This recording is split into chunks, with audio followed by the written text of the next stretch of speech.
So tell me, what are the doubts? Question 1, 2, 3. Electrostatics we have done. Now we'll solve the doubts of current electricity. You have already solved the homework. Okay.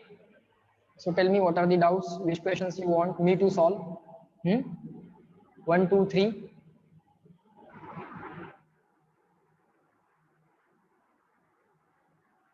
Question number 1 is very interesting question. I will solve it. Okay. Just give me a second. Just give me a second.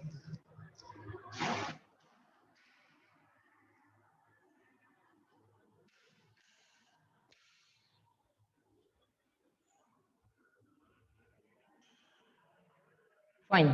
The question number 1 is very interesting as well as tricky question. Okay. There are two varieties of this question. Okay. See the question number 1. Okay. And see how to solve it.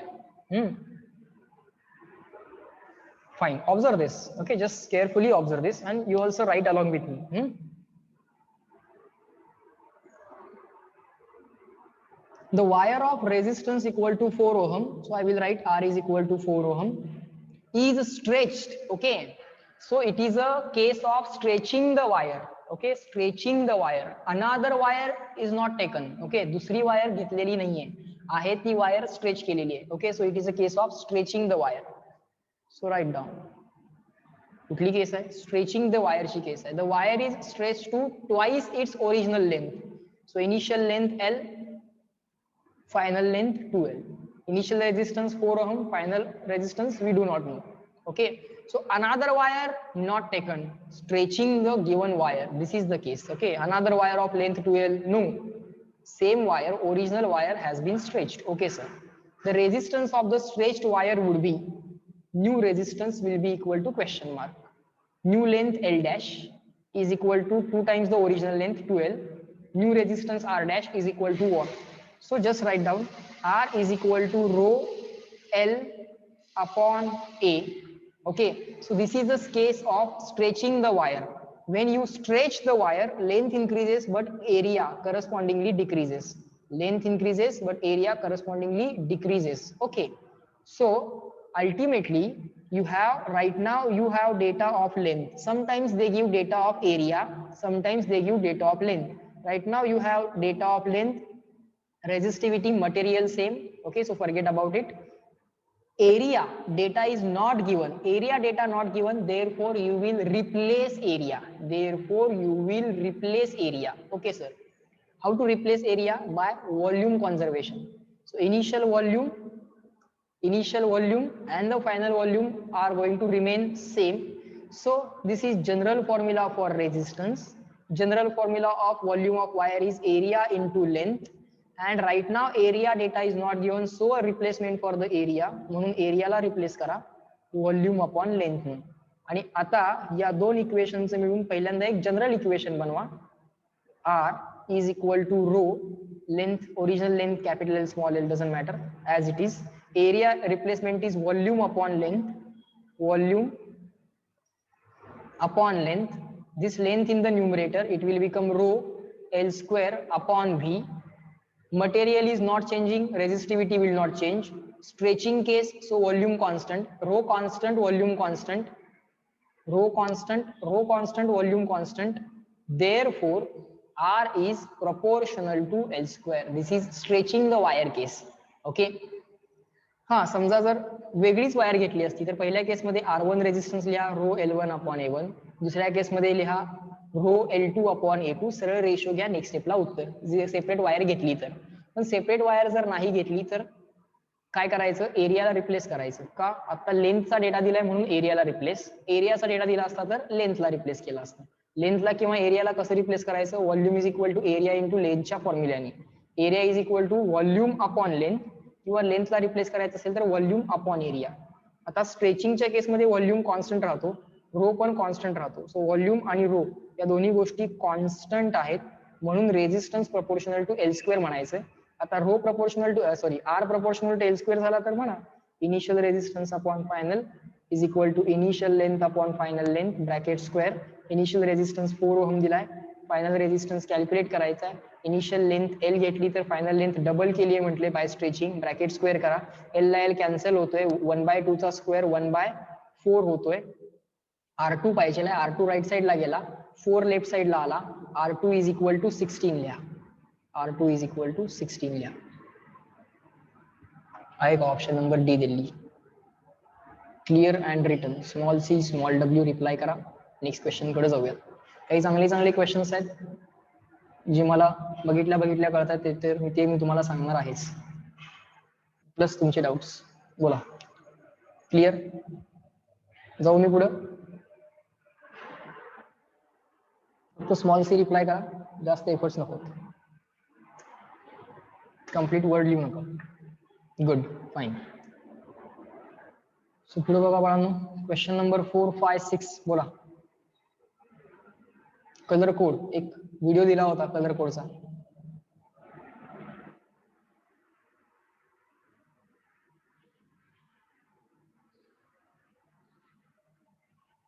Four 5 6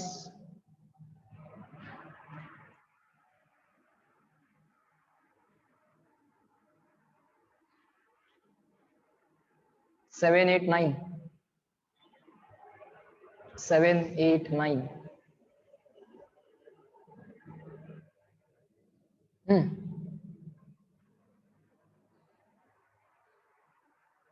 बोला.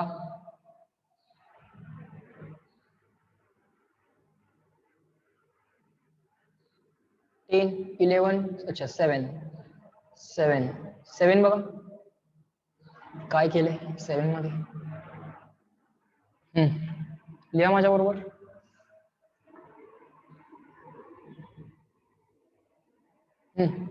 To conductors are made of the same material. Material same म्हणजे resistivity same and same length. Material same आहे. Material property resistivity नाही resistivity same. Having same length. Data लगेच extract करायचा. Conductor A is a solid wire of diameter equal to 1 millimetre. Conductor A काय आहे? Solid wire. Solid wire आहे of diameter d is equal to, this is conductor A, of diameter equal to 1 millimeter.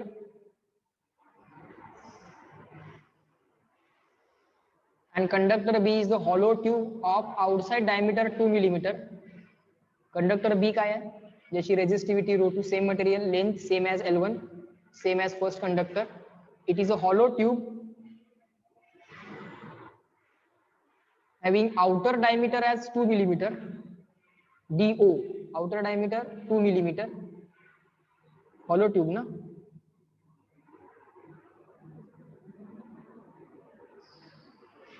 Inside material नसणार असं material असेल. समजलं का? Check करा. इथं मटेरियल नाहीये, या ट्यूबच्या आत मटेरियल नाहीये.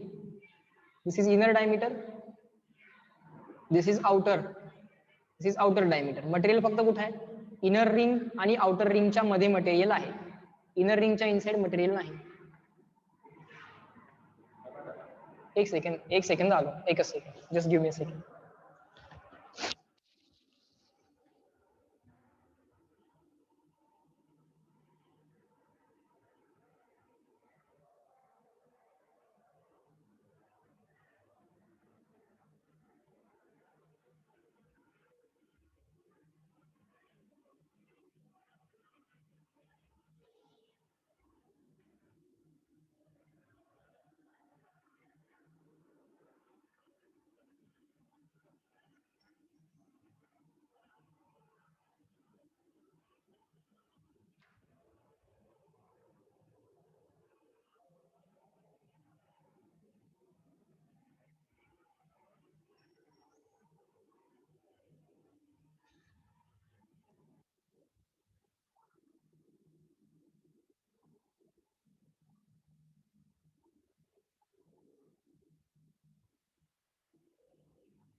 ओके ओके, एक second.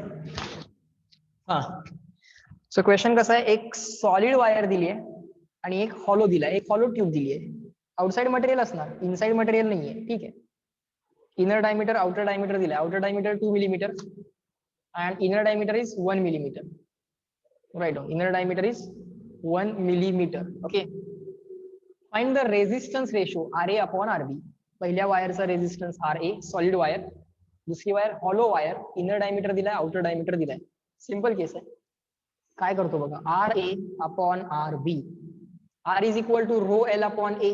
That we agree. So rho 1 rho 2 म्हणायची गरज नाही, मटेरियल सेम आहे दोन्ही वायरचं. Okay. So row L1 L2 म्हणायची गरज नाही, लेंथ इक्वल आहेत, लेंथ इक्वल आहेत. So rho L upon A, area different असणार आहे. आता एरिया कसे कॅल्क्युलेट करायचे समजून घेऊयात. पहिल्यांदा रो वन L1 म्हणायची गरज नाही, पण A1 म्हणायची गरज आहे, कारण एरिया डिफरंट आहे. Divided by rho L upon A2. Sir rho L ला रो L कॅन्सल करा, हा A2 न्यूमरेटर मध्ये गेला, सो झाला A2 अपॉन A1. सो काय झाला, A2 अपॉन A1 झाला. आता A2 म्हणजे दुसऱ्या वायरचा एरिया, A1 म्हणजे पहिल्या वायरचा क्रॉस सेक्शनल एरिया. आता एरिया कसा काढतो, जर रेडियस दिली तर पाय आर स्क्वेअर आणि डायमीटर दिला तर पाय डी स्क्वेअर अपॉन 4. रेडियस दिली तर पाय आर स्क्वेअर, बरोबर ना. रेडियस दिली तर एरिया कसा करतो, पाय आर स्क्वेअर. पण डायमीटर दिला तर रेडियसला लिहायचं असते diameter upon 2 bracket square. Answer काय येते, पाय डी स्क्वेअर अपॉन 4 येते. आता पहिली जी काय वायर आहे त्याचा डायमीटर डायरेक्टली दिलाय आणि मिलीमीटर मध्ये आहे. ठीक आहे. एरिया मिलीमीटरच्या स्क्वेअर मध्ये येईल. डायमीटर जर सेंटीमीटर मध्ये दिला तर एरिया सेंटीमीटर स्क्वेअर मध्ये येईल. डायमीटर मीटर मध्ये दिला तर एरिया मीटर स्क्वेअर मध्ये येईल. आता मिलीमीटर मध्ये एरिया मिलीमीटर स्क्वेअर मध्ये येईल. हे सगळे मिलीमीटर आणि मिलीमीटर असेच आहेत. सो येऊ दे मिलीमीटर स्क्वेअर मध्ये, रेशोस आहे कॅन्सल होते. सो पहिल्या वायरचा एरिया काढणं सोपं आहे. पाय डी स्क्वेअर अपॉन 4 लिहून टाकूया. पाय डायमीटर किती आहे, 1 मिलीमीटरचा स्क्वेअर अपॉन 4, पहिल्या वायरचा एरिया, विषय संपला. आता दुसऱ्या वायरचा क्रॉस सेक्शनल एरिया काढायचा असतो, ज्यातून इलेक्ट्रॉन ट्रॅव्हल होणार आहेत ऍक्च्युअली. ओके. करंट जेव्हा पास होईल तेव्हा इलेक्ट्रॉन मध्ये काहीच नाही आहे ना मटेरियल, म्हणजे आपल्याला this complete area minus this area करावा लागेल. मोठा एरिया काढा सर्कलचा, मायनस हा इनर सर्कलचा area. So outer circle area pi outer diameter square upon 4 minus inner circle area pi inner diameter square upon 4. So pi outer diameter square किती, 2 चा square upon 4 minus pi inner diameter square, तो आहे 1 square upon 4. आता हे सगळं rough calculation करून टाकू, येथे मध्ये मध्ये येणार नाही. बरोबर. काय होतंय, सगळे पाय अपॉन 4 आणि पाय अपॉन 4 कॉमन येऊन कॅन्सल होतात. पाय बाय 4 कॉमन आणि कॅन्सल. सो इथं राहिलं 2 स्क्वेअर मायनस 1 स्क्वेअर, म्हणजे 4 minus 1 divided by 1 square. So answer आलं 3. That's it. This is RA upon RB. Check करा, clear and written. Material same दिलं होतं, रेजिस्टिव्हिटी सेम, लेंथ सेम दिली होती, एरिया डिफरंट येतील कारण एक सॉलिड दिली आहे आणि एक hollow. Reply me in the chat box. Clear. जमलं का बघा, जमलं. सिंपल पॉईंट, तो ऑप्शन 3 आहे. 3:1 असा रेशो येईल. हा, पुढं नेक्स्ट.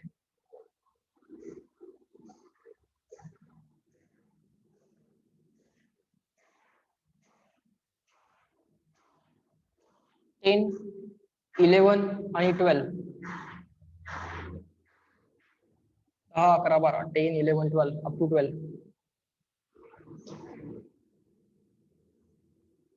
आपण करंट इलेक्ट्रिसिटीचे क्वेश्चन केले होते काय, हे क्वेश्चन झाले होते काय, मला हा क्वेश्चन केल्यासारखं वाटतं.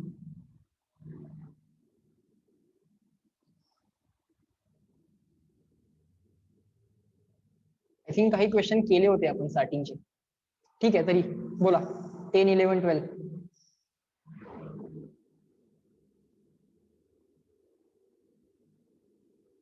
तो डेन्सिटीचा डेटा मिसिंग होता, तो वाला क्वेश्चन आहे तुमचा.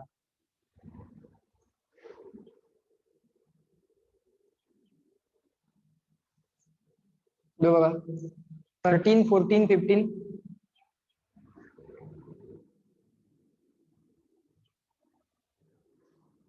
13, 14, 15.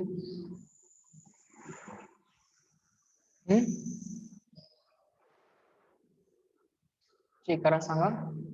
16, 17.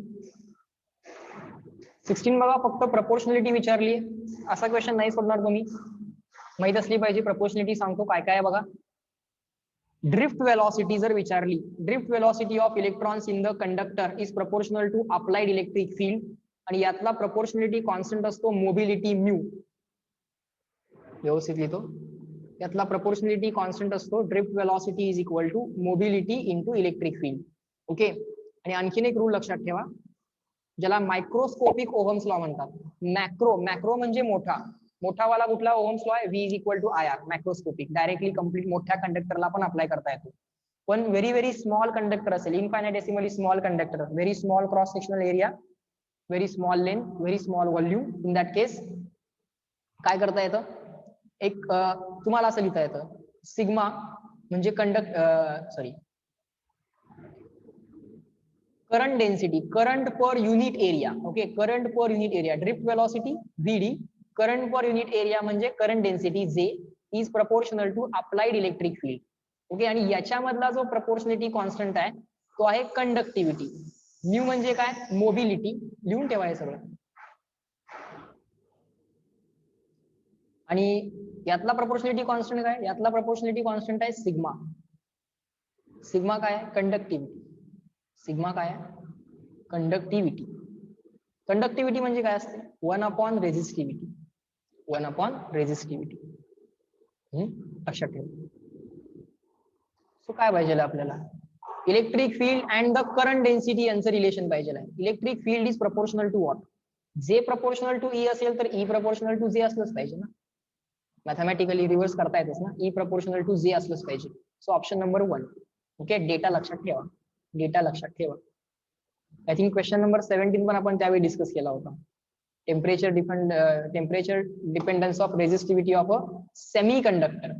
सेमीकंडक्टरचा रेझिस्टन्स कमी होत जातो. सेमीकंडक्टरचा रेझिस्टन्स किंवा रेझिस्टिव्हिटी कमी होत जाते. पण ती काय लिनियरली कमी नाही होत.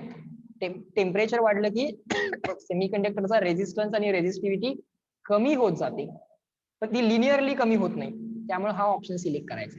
हा, तेच जर कंडक्टर असता तर तुम्हाला कुठला ऑप्शन सिलेक्ट करावा लागला असता? कंडक्टर असता तर कंडक्टरची रेझिस्टिव्हिटी मात्र इन्क्रीज होत जाते आणि ती जनरली लिनियरली इन्क्रीज होते. कंडक्टरची जी काय for small change in temperature, of course for small change in temperature कंडक्टरचा रेझिस्टन्स किंवा रेझिस्टिव्हिटी विथ टेम्परेचर इन्क्रीज होत जाते. त्यामुळे कंडक्टरसाठी हे सिलेक्ट केलं असतं आणि सेमी कंडक्टरसाठी रेझिस्टिव्हिटी किंवा रेझिस्टन्स साठी ग्राफ सी सिलेक्ट केला असता. पुढं 18, 19, 20.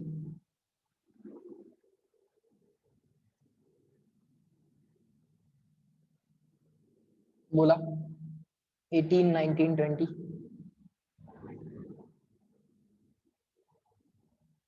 हम्म.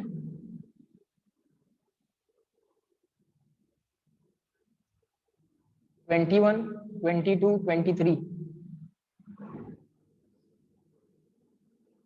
बघा कुठला आहे याच्यातला? 21, 22, 23.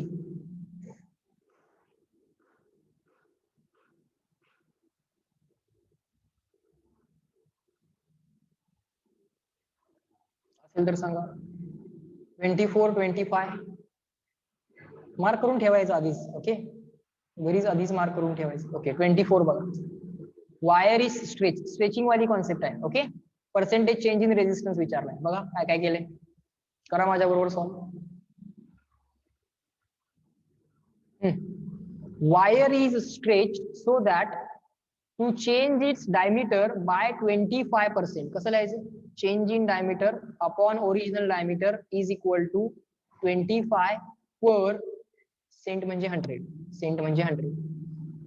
The percentage change in the resistance is delta R upon R is equal to question mark. Okay.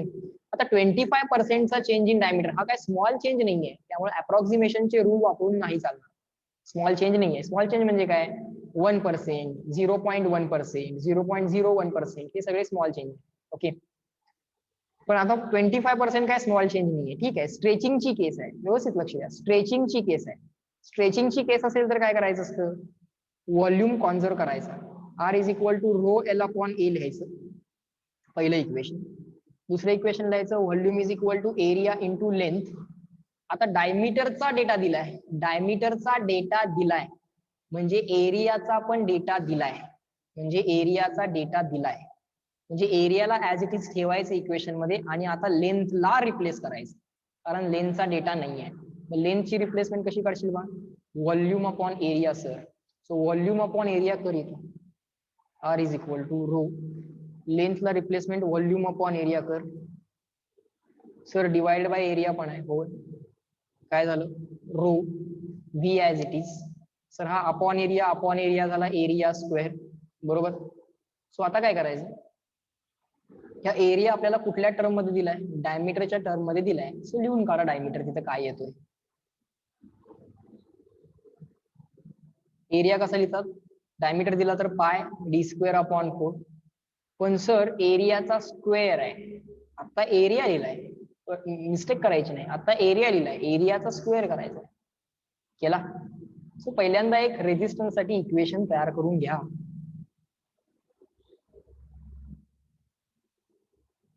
Pi square D race to 4, 4 चा स्क्वेअर 16, 1 अपॉन 16, 16 गेलं वरती. सो आता रेजिस्टन्स साठी इक्वेशन तयार झालं. ओके, आता रेजिस्टन्स साठी एक इक्वेशन तयार झालं.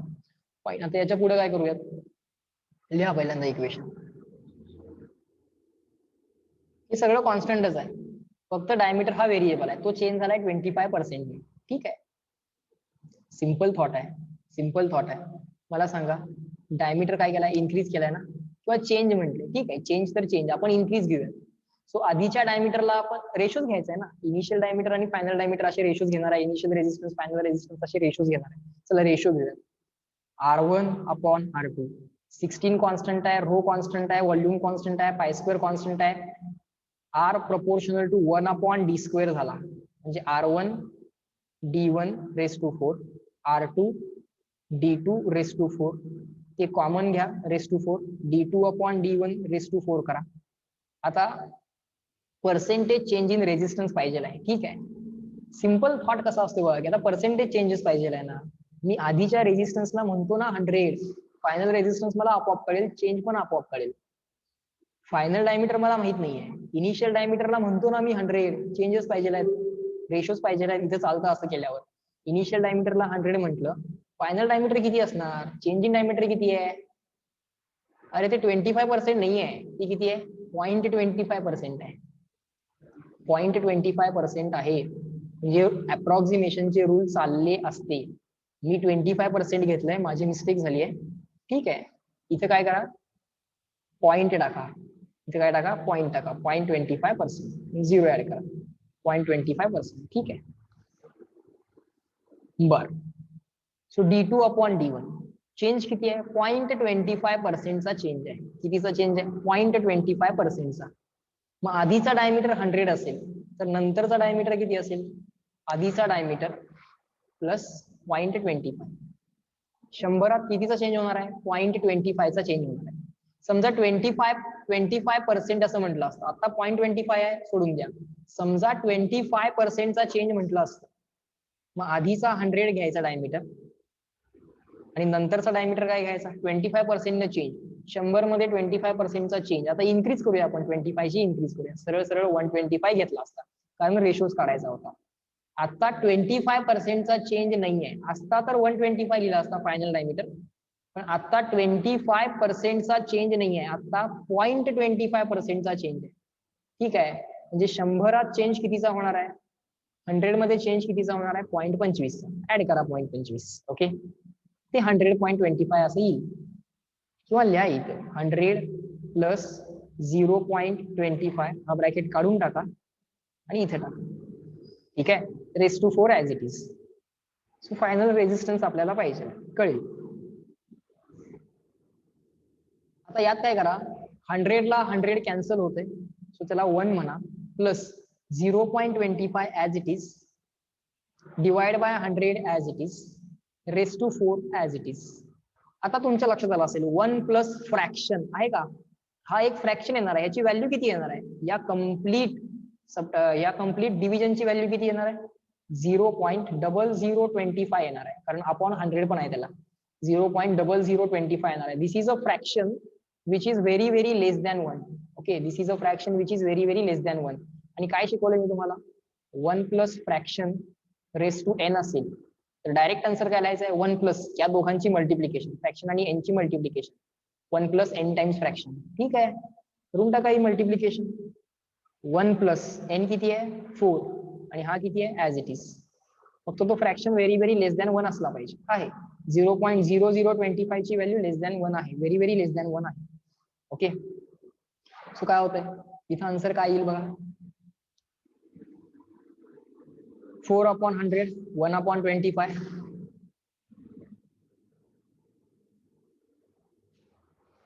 divided by 25, 1/100 is 1/25, 0.25 upon 25. काय येईल आन्सर, मिस्टेक करायची नाही, 1 पॉईंट, 2 ला भाग जाणार नाही म्हणून 0, 25 ला भाग गेला म्हणून 1. ओके, यायला कसं पाहिजे, पहिल्यांदा हा 0 ऍज इट इज लिहिला, हा पॉइंट ऍज इट इज लिहिला, 2 ला भाग गेला नाही म्हणून 0 लिहिला, आणि मग 25 ला भाग गेला, 25 एक्के 25.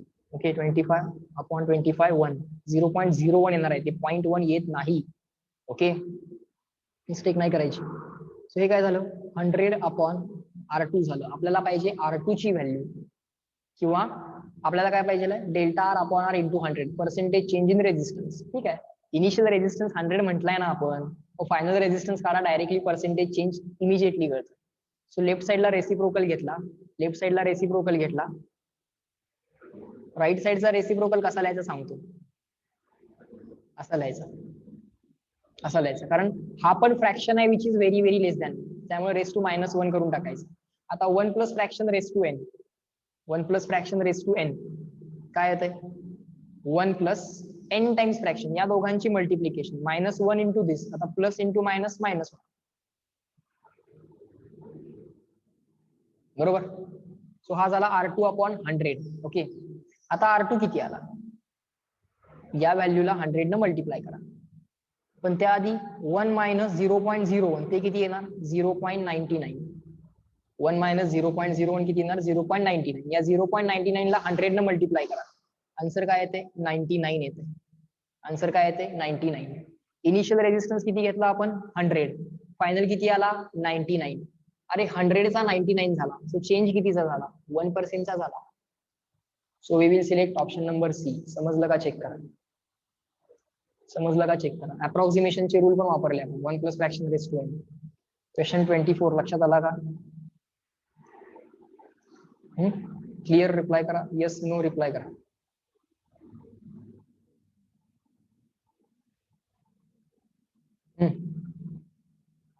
इनिशियलला 100 म्हणून फायनल कॅल्क्युलेट केला, इनिशियलला 100 म्हटलं, फायनल 99 आला, त्यामुळे पर्सेंटेज चेंज 1चा आहे हे कळालं. ओके, आणखीन एक आयडिया होती, सर हा चेंज इन डायमीटर जो दिलाय तो व्हेरी व्हेरी लेस दॅन 1 आहे, व्हेरी व्हेरी लेस दॅन 1 आहे, 0.25/100.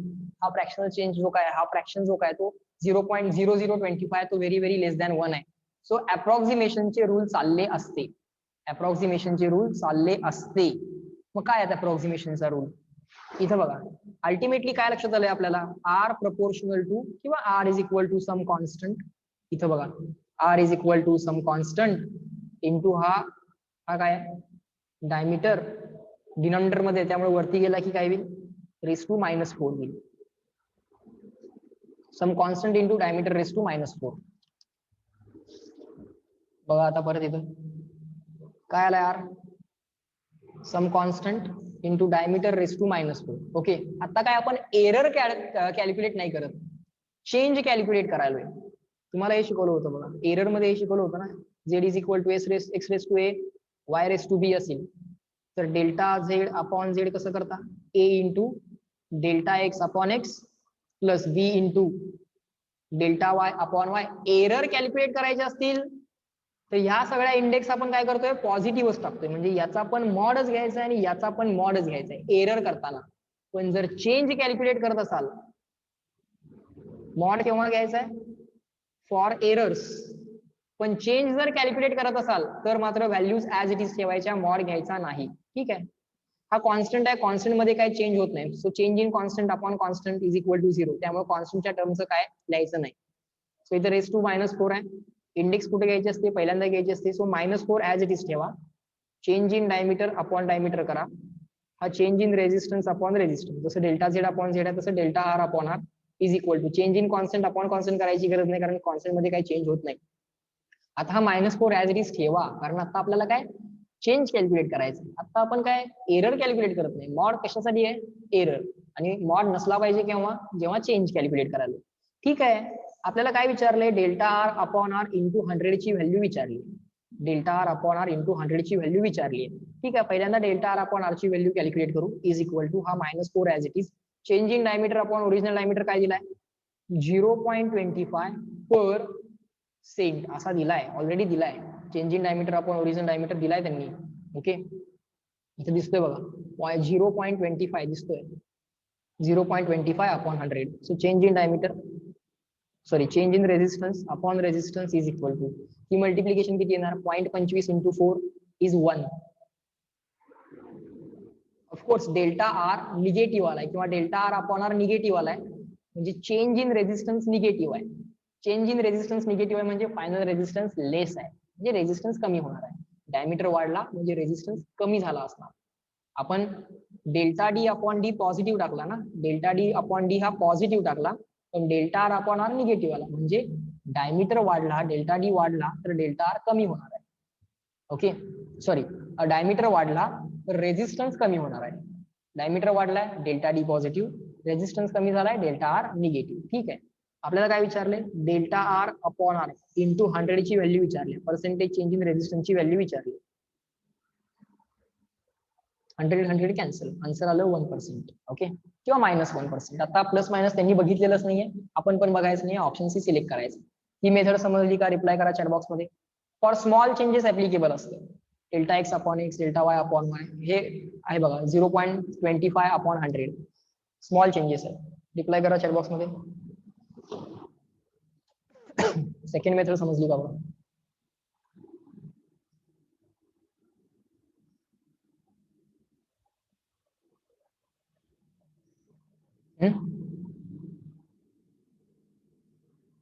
तोच क्वेश्चन सॉल्व्ह करायची अल्टरनेट मेथड आहे. चला पुढे, गुड. पुढचं चेक करा, 26, 27.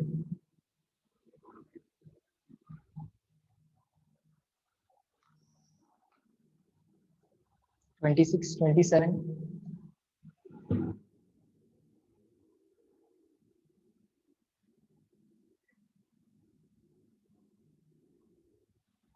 28.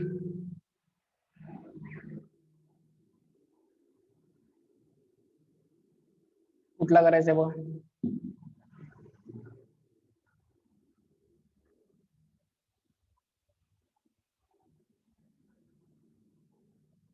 29, 30.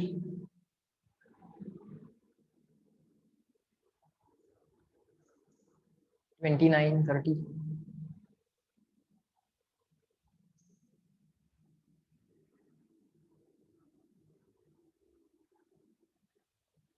30. 30 बघा, सॉल्व करा माझ्या बरोबर.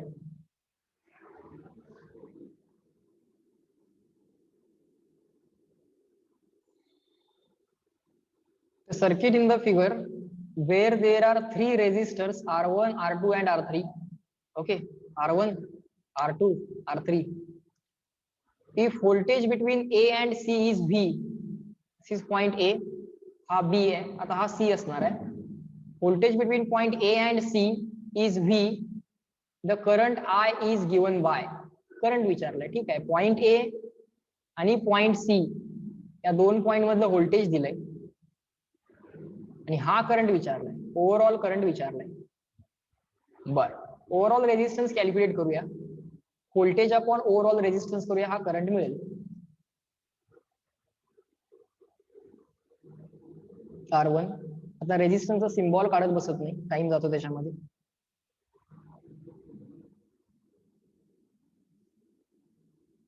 Point A point B, point C, हा करंट आय विचारलाय. इकडे I1 गेलाय, इकडे I2 गेलाय, त्यांची काही गरज नाही आहे. ओके, हे पोटेन्शियल डिफरन्स ए आणि सी मधलं पोटेन्शियल डिफरन्स व्ही दिलंय. ठीक आहे, आपण काय करूया, इफेक्टिव्ह रेझिस्टन्स काढूया between A and C. A आणि सी मधला इफेक्टिव्ह रेझिस्टन्स कळाला तर ए आणि सी ब्रांच मधला इफेक्टिव्ह करंट आय कॅल्क्युलेट करता येईल. Overall voltage between A and C upon resistance between A and C. आता ए आणि सी मध्ये रेझिस्टन्स किती असणार, ही दोघं पॅरल मध्ये आहेत आणि त्याचं आन्सर या R1 ला सिरीज मध्ये आहे. ही दोघं पॅरल मध्ये आहेत आणि त्याचं जे काय आन्सर आहे ते R1 ला सिरीज मध्ये आहे. सो R1 प्लस या दोघांच्या पॅरललचं आन्सर, या दोघांच्या पॅरललचं आन्सर काय येणार, R2 R3 upon R1 plus R2 R3 upon R2 plus R3, R2 R3 upon R2 plus R3. आता डिनॉमिनेटर मध्ये नीट बघा. ओके, आणि हा R2 R3 जो काय आहे हा डिनॉमिनेटरच्या डिनॉमिनेटर मध्ये, आपल्याला तसं नको आहे, आपल्याला एकच डिनॉमिनेटर पाहिजे आहे आणि हा आपल्याला वरती पण पाठवायचा आहे. सो क्रॉस मल्टिप्लिकेशन करावं लागणार आणि सरळ सरळ दिसतंय इथे काय, हा R2 प्लस R3 जो आहे तो वरती गेला पाहिजे मल्टिप्लिकेशनला आणि तो याला पण R1 ला पण मल्टिप्लाय व्हायला पाहिजे. सो R2 प्लस R3 हा V ला मल्टिप्लाय झालाय, असा एकच ऑप्शन मला दिसतोय, ऑप्शन डी दिल्ली. समजलं का, चेक करा. ऑफकोर्स व्हेरीफाय पण करू आपण, पण इथं क्रॉस मल्टिप्लिकेशन होणार. हा R2 प्लस R3 जो असणार तो वरती जाणार R2 प्लस R3 V ला मल्टिप्लाय व्हायला. R2 इंटू R3 नव्हे, हा नव्हे, हा R2 प्लस R3. चेक करा, आन्सर आलंय. मी ऑप्शन डी सिलेक्ट करणार, एवढे कॅल्क्युलेशन करणार, एका मिनिटात एक क्वेश्चनचा मार्क मिळवणार मी. चेक करा बरोबर आहे का, येस नो बोला.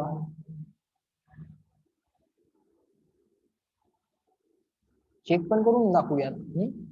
व्ही ऍज इट इज, हा याला मल्टिप्लाय होणार आहे आणि वरती पण जाणार आहे.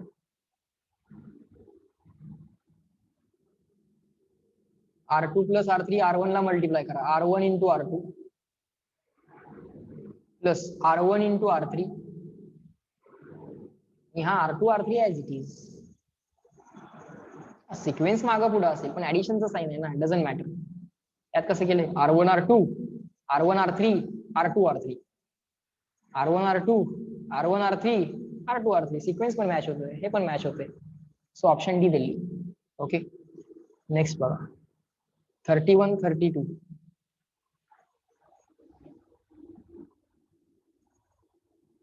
31 32, एक मिनिट आहे, आपल्याला रिजॉईन पण करायचं आहे. ओके, रिजॉईन पण करा, पुढचे क्वेश्चन सोडवायचे, अजून एक मीटिंग असणार आहे. 31 32,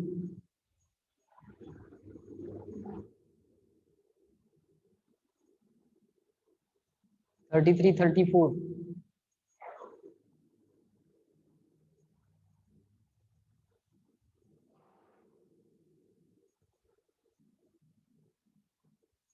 कुठला करायचा आहे,